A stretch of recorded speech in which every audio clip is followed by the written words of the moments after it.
so many pieces all back together now. What's your vision?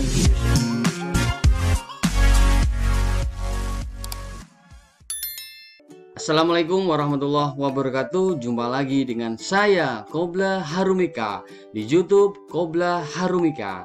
Baik, pada kesempatan kali ini kita akan belajar tentang jenis-jenis paragraf.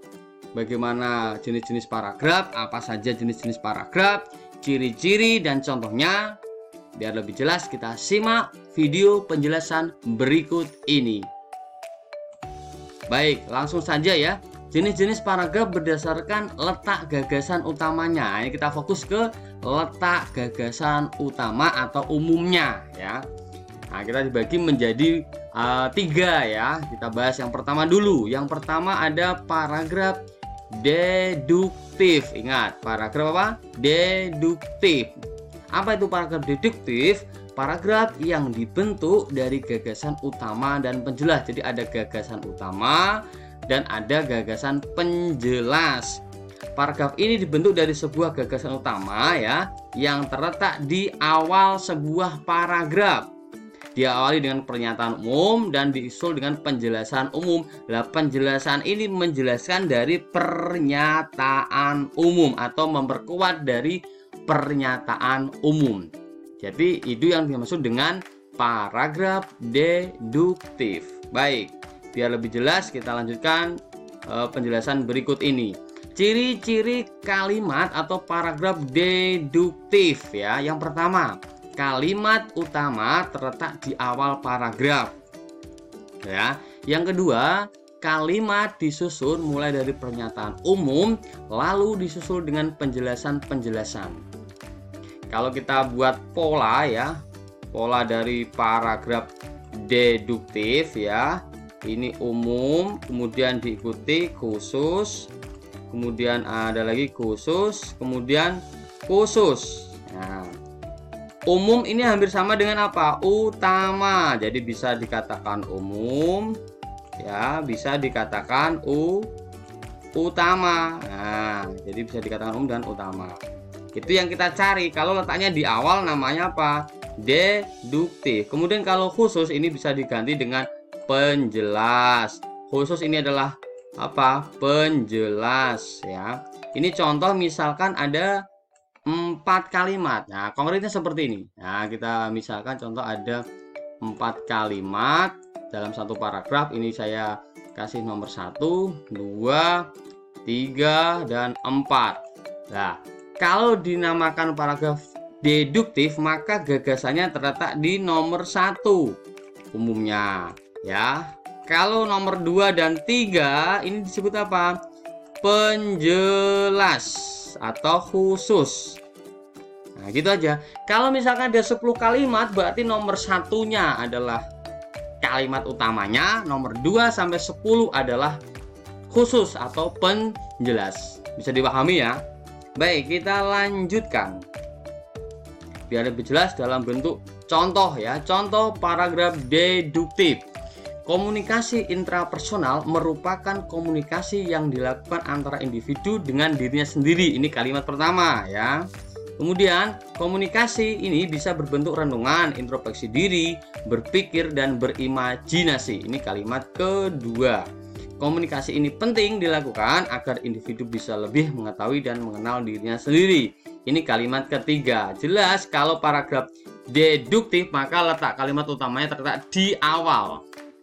Bagaimana kita membedakan antara paragraf deduktif dan yang lain?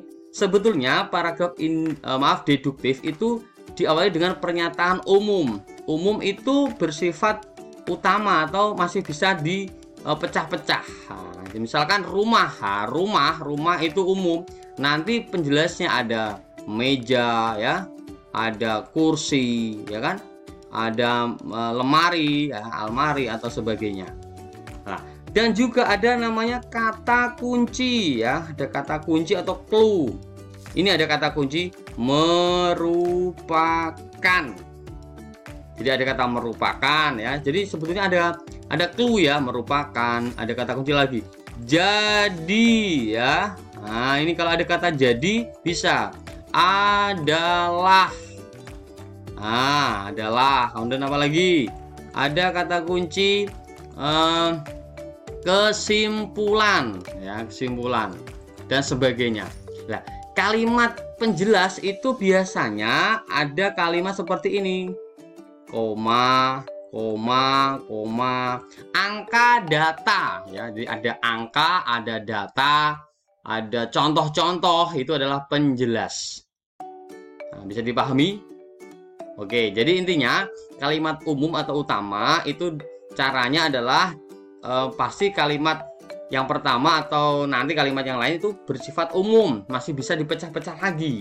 Kedua, ada kata kunci, ya. Sebetulnya ada kata kunci yang membuat kalimat itu adalah kalimat utama. Ada merupakan, jadi, adalah, kesimpulan, dapat disimpulkan. Ya, itu namanya penyimpulan atau yang masih bersifat umum. Nah, kalimat penjelas menjelaskan dari itu. Ini dibutuhkan ada kata komunikasi ini. Nah, ini berarti menjelaskan dari ini yang pertama. Jadi kalimat penjelas adalah kalimat yang menjelaskan kalimat sebelumnya. Bisa dipahami ya? Oke, korek. Kita lanjutkan. Nah, yang kedua ada, maaf ya, ini namanya paragraf induktif ya. Yang kedua adalah paragraf induktif. Apa itu paragraf induktif? Nah, ini dari gagasan utama yang terletak di akhir. Nah, kalau deduktif di awal, kalau induktif di akhir. Nah, paragraf ini juga mudah digunakan seseorang dengan tujuan untuk menarik dan mengumpulkan gagasan-gagasan penjelas yang disimpulkan dengan gagasan utama sebuah paragraf. Jadi kalau deduktif itu umumnya di awal, kemudian diikuti penjelas, tetapi kalau induktif penjelas, kemudian ditarik kesimpulan. Nah, itu namanya induktif. Terletak apa? Di akhir ya. Deduktif di awal, induktif di akhir. Baik, kita lanjutkan. Cirinya bagaimana ya? Diawali dengan penjelasan-penjelasan khusus ya. Lalu digeneralisasikan menjadi sebuah kesimpulan berdasarkan penjelasan-penjelasan khusus tadi. Kesimpulan sekaligus kalimat utama terletak di akhir paragraf. Nah, polanya berarti kebalikan ya. Saya tuliskan lagi, polanya berarti kebalikan. Tadi kalau deduktif umum khusus berarti ini khusus, kemudian endingnya atau akhirnya adalah mengerucut ke umum. Di khusus adalah penjelas ya, penjelas, kemudian ditarik kesimpulan umum atau utama. Jadi utamanya di akhir. Kalau dalam bentuk paragraf ya seperti ini berarti kebalikan dari deduktif. Misalnya ada 1, 2, 3, dan 4, maka yang menjadi kalimat utama terletak di nomor 4. Umum ya. 1 sampai 3 adalah penjelas atau khusus. Bisa dipahami ya? Baik, biar lebih jelas akan saya berikan contoh. Nah, ini contohnya. Induktif ya. Ketika ujian telah selesai, nilai anak-anak diperiksa. Ternyata terdapat berbagai nilai siswa. Sebanyak 19 siswa nilainya melampaui standar kelulusan. 10 siswa memperoleh nilai tepat pada standar kelulusan dan tidak ada seorang siswa pun yang memperoleh nilai di bawah standar. Sehingga bisa dikatakan, nah ini ada kata kunci, kesimpulan. Sehingga bisa dikatakan kesimpulan, ini adalah umum. Ini adalah penjelas. Jadi intinya gampang saja ya, umum atau utama itu kesimpulan, bersifat umum, tidak ada data, tidak ada angka. Lah kalau ini jelas, kalau ada angka semacam ini, itu penjelas ya. Penjelas dari apa? Kegiatan belajar di kelas ini berhasil, ya, dibuktikan nilai 10 ya. 10 siswa yang memperoleh nilai tepat standar kelulusan, 19 siswa yang melampaui standar kelulusan, dan tidak ada siswa yang di bawah. Ini kan berarti apa? Dikatakan berhasil. Bisa dipahami ya? Mawar melatih anggrek. Yang terakhirnya apa? Macam-macam bunga. Macam-macam bunga. Kemudian penjelasan mawar melatih anggrek. Berarti deduktif. Nah, tinggal nanti letak macam-macam bunga terletak di awal atau akhir. Kalau di awal adalah deduktif, kalau di akhir adalah induktif. Bisa dipahami? Oke, korek. Kita lanjutkan ke yang ketiga. Jenis paragraf berdasar letak gagasan umumnya atau utamanya. Yang ketiga, paragraf campuran. Nah, jelas campuran adalah apa?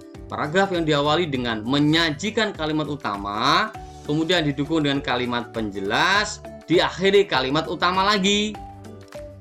Berarti ada dua kalimat utama, ya, karena campuran. Sehingga paragraf campuran mempunyai dua kalimat utama di awal dan di akhir. Ya. Ada bayangan ya, kalau deduktif di awal, induktif di akhir. Kalau campuran ya awal, akhir. Baik. Ya, kita lanjutkan dengan cirinya ya, biar lebih jelas. Mempunyai kalimat utama di awal, lalu ditekankan kembali di akhir. Berarti dua ya. Terdapat pengulangan atau variasi di beberapa kata kunci di bagian awal dan akhir. Jadi kalau dibuat pola seperti tadi ya, polanya berarti apa? Umum atau utama, khusus, khusus, kemudian diakhiri juga utama. Nah, gini. Jadi kalau dibuat dalam bentuk kalimat dalam satu paragraf seperti ini, ada 4 kalimat lah, contoh ya, 1, 2, 3, 4. Nah, ini berarti tadi 1 dan 4. Nah, berarti 1 ini umum atau utama, 4 adalah umum atau utama, 2 dan 3 adalah khusus atau penjelas. Ya, bisa dipahami ya. Jadi sebetulnya pengulangan. Jadi umumnya di 1, diulang lagi, ditegaskan lagi di yang keempat. Nah, seperti itu ya. Nah, oke, kita lanjutkan ke contoh soalnya ya, atau paragrafnya biar tambah paham. Nah, ini contoh paragrafnya. Pendidikan yang paling utama untuk anak adalah, ini ada kata kunci. Ini kata kunci ya. Pendidikan karakter. Nah, ini adalah umum atau utama ya. Karakter, karena, nah ini karena, konjungsi ini pasti menjelaskan yang pertama. Karena, data, angka, koma-koma, itu penjelas ya. Dan pendidikan karakter yang baik, anak memiliki fondasi mental dan karakter yang kuat. Orang tua dan guru bisa bekerja sama untuk membentuk karakter. Ini karakter ini kan apa? Pengulangan di kalimat pertama. Kan sebelumnya sudah ada. Nah, itu penjelas. Kalau sebelumnya tidak ada ya. Ketika berhasil, maka ilmu dan nasihat akan lebih mudah ditransfer ke anak. Jadi, ya ini juga kata kunci yang menunjukkan apa? Utama atau umum. Seperti di awal tadi sudah saya jelaskan bahwa kata kunci, sebetulnya ada kata kunci adalah, merupakan, artinya, jadi, kesimpulan. Itu adalah kata kunci gagasan utama. Nah, ini di awal dan di akhir. Jadi kalau kalian menemukan kasus seperti ini, di awal ada, di akhir ada, adalah paragraf campuran.